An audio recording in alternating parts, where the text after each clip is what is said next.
आरंभ में परमेश्वर ने जो इंसान बनाए थे वे पाप रहित थे।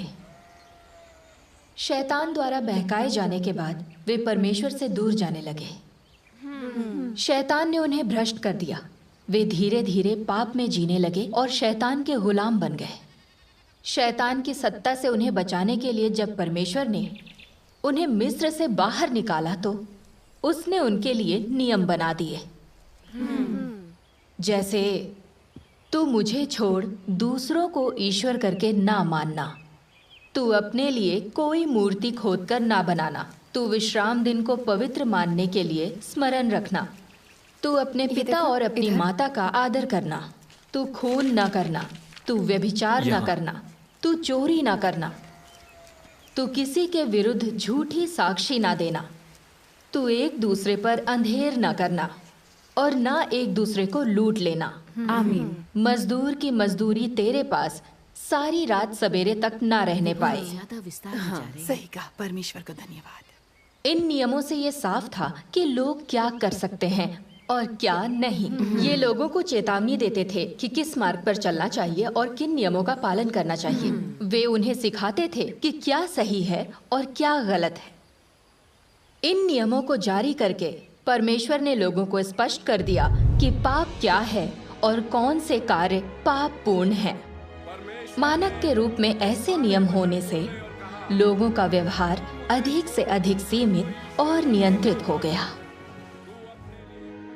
लोग अब पहले की तरह असभ्य और अज्ञानी नहीं रहे थे। वे नियमों का पालन करने लगे थे।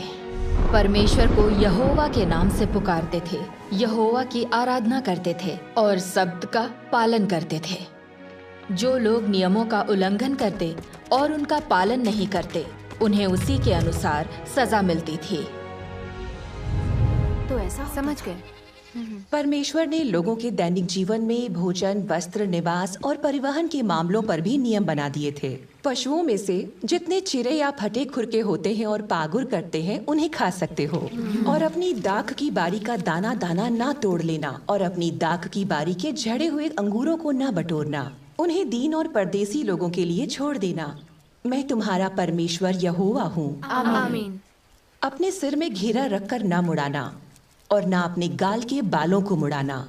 वाह, कितने विस्तार से बताए गए हैं। हाँ, शायद 600 से ज्यादा नियम हैं। इतने सारे। आरंभ में लोग वाकई अज्ञानी थे। अगर परमेश्वर ने ये नियम न बनाए होते तो लोगों को बुनियादी नियमों तक की समझ न होती। परमेश्वर द्वारा नियम बनाए जाने पर लोगों का दैनिक जीवन अब व्यवस्थित हो गया था। अब उनके सामने एक स्पष्ट लक्ष्य और साफ दायरा था। परमेश्वर द्वारा बनाए गए नियमों के अधीन रहकर लोगों का आचरण अच्छा बन गया था। हर इंसान का रोजमर्रा का जीवन व्यवस्थित हो गया था। इन नियमों के जरिए लोगों को सामाजिक नैतिकता के लिए स्पष्ट मानदंड मिल गए थे, जो उन्हें सिखाते थे कि कैसे जीना है।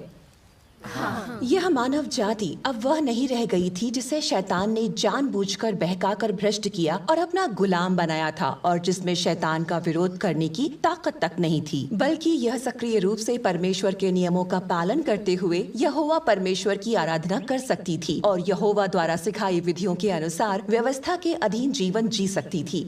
यह मनुष्य पर परमेश्वर के कार्य का पहला चरण था और व्यवस्था के युग का कार्य था। ओह अच्छा, अब समझ में आया। ये व्यवस्था के युग का कार्य है। व्यवस्था के युग का कार्य? मैंने तो इसके बारे में कभी नहीं सुना। मैंने सुना है। मैंने ये बातें पहले भी सुनी है। ये बाइबल में दर्ज है।